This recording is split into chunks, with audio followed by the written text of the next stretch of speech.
back, everybody. It's actually been a little while since I recorded something like this. I've had the studio torn apart for our new video edit rig build, and hopefully everyone's enjoyed that series as it's been presented. But we've got our first bits and pieces from our CES coverage in. And these are actually a couple of things I was surprised I got sent, because we don't have the equipment to test one of them. And these are some new SSDs by a company that was presenting called Fledging. Now, Fledging is focusing on the Apple market. They have things that are compatible with the iPad Pro and the newest MacBooks and the Mac Pro. That is their real target market. So to that end, we've got two different SSDs. This one is the Feather SSD that they call. So this is an NVMe drive. This is the M13 Turbo.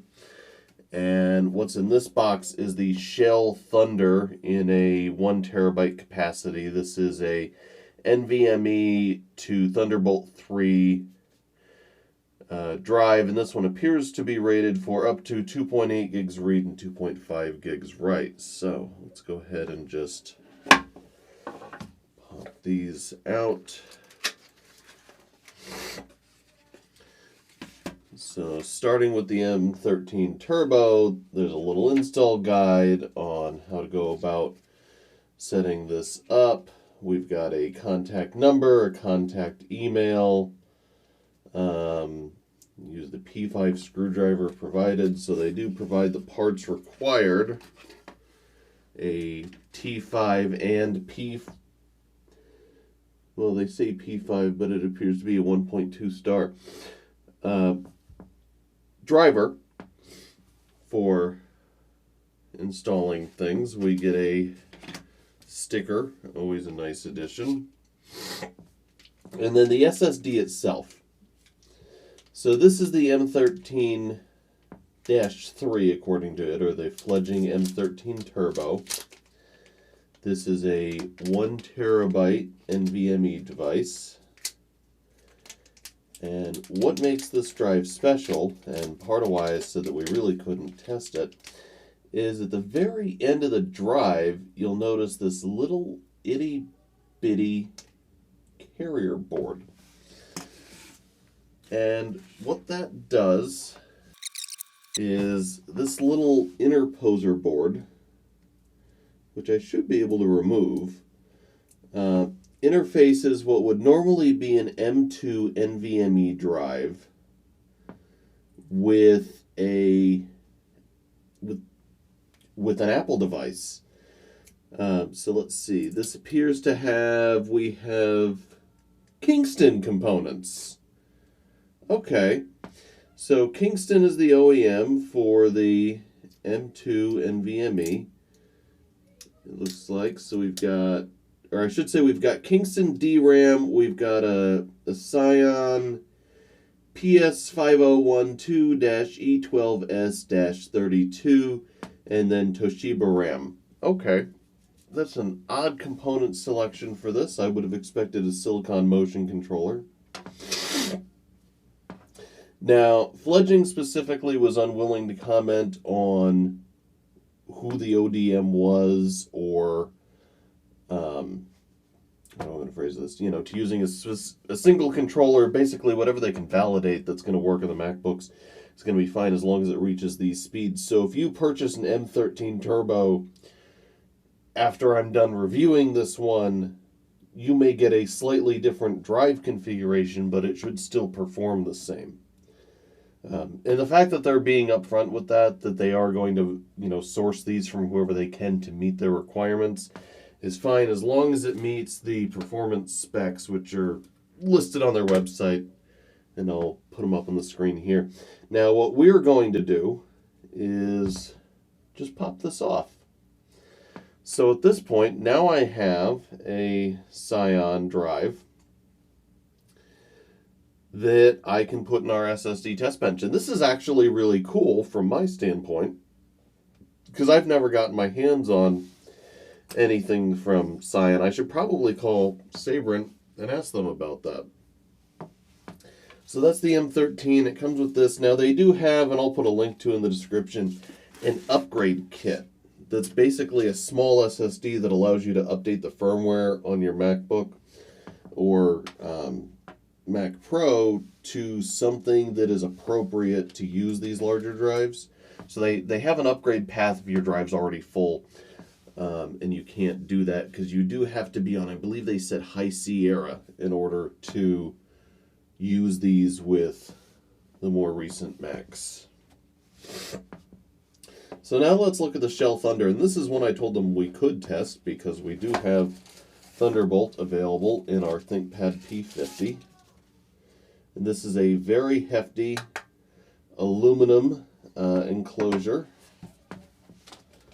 And we have the install guide here, which is just plug it in, it's Thunderbolt.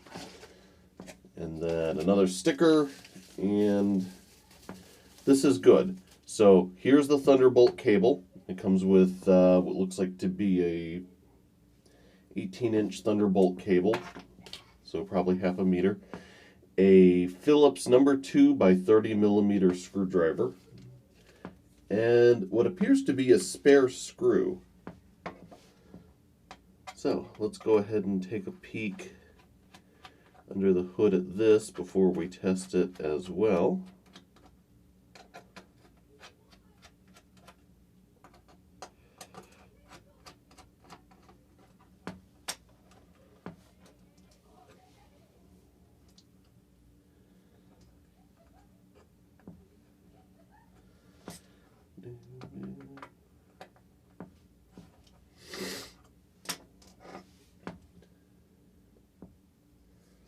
All right, so that is tight. And in here we have another Scion drive. This is another PS5012-E12S-32. Although the NAND packages on this one aren't labeled as well. So these have, that's either a 1 or an A7BB, BG64A VA chips. And this one has 1A7BG64A 1A chips, so those are slightly different. Anyway, let's go ahead and continue our disassembly. I see a thermal pad. Thermal pad is good. Looks like a larger than normal screw for retention. Physically, these appear to be the same PCB. So whoever their ODM for these is, they're the same drive. There's probably a small NAND difference. I know the M13 is available in a non-turbo variant, so that's likely what would go in a Thunderbolt shell. I mean, if I was making choices to produce an NVMe drive, that would certainly, a Thunderbolt 3 drive, that would certainly be mine. I've mentioned before, things like using QLC drives for external SSDs. This is not a very good screwdriver. It would work fine for its intended purpose of installing the SSD, but is really struggling with full disassembly. Which is not anything Fledging supports, I'm sure. Let's grab one size up. I think that's actually too small. There we go.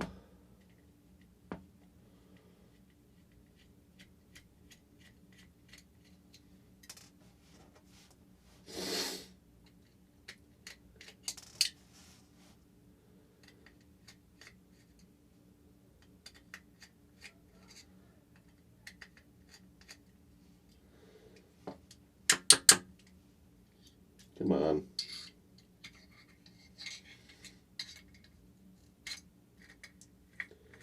This last screw is out, but doesn't want to come out. Alright. So, a couple of interesting things here. There's a fan, which is not something that we see on a ton of these boards. There's also, this is odd, so there's a connector here, and then there's solder pads there. There's a small secondary IC right here. Oh, I see what they've done. Okay, so the fan control is actually separate from this main board. So that may have been an addition after the fact. It looks like they've got a little control board, probably a 555 timer on it or something pretty simple. Can't quite read what's on the chip at this point. But basically it looks like they added the fan after the fact. Either they weren't happy with the temperatures or the performance. So that makes this a little bit different than some of our other NVMe enclosures in that this one has active cooling. Now there's, alright, JHL 6340.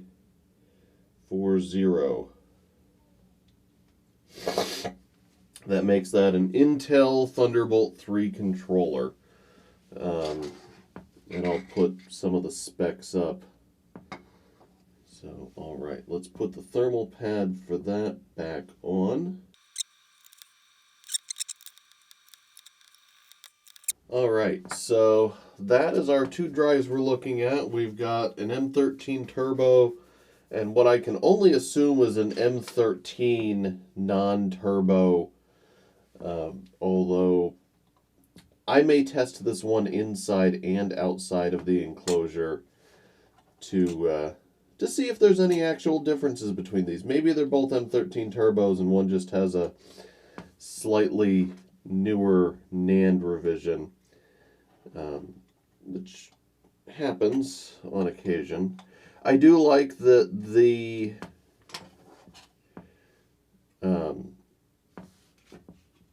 blank on the name already.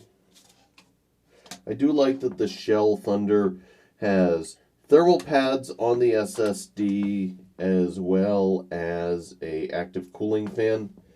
If you're going to use a Thunderbolt enclosure for extended workloads, I did comment that the OWC enclosure we have, the Envoy Express, got a little warm. But it never showed a situation where it actually degraded the performance. Now this is rated for faster performance, and theoretically, if it were to get a little warm, as it were, has a cooling fan that should kick in. So that's all we have. I do want to thank Fledging for sending these in, and I apologize that I just don't have a new enough Mac to test an NVMe device. I also want to thank anyone who helps support Pocketables, either by using our Patreon or Amazon affiliate links. It's support like that helps make videos like this possible. I want to thank Electrix for providing our opening and closing themes. And finally, thank you for watching.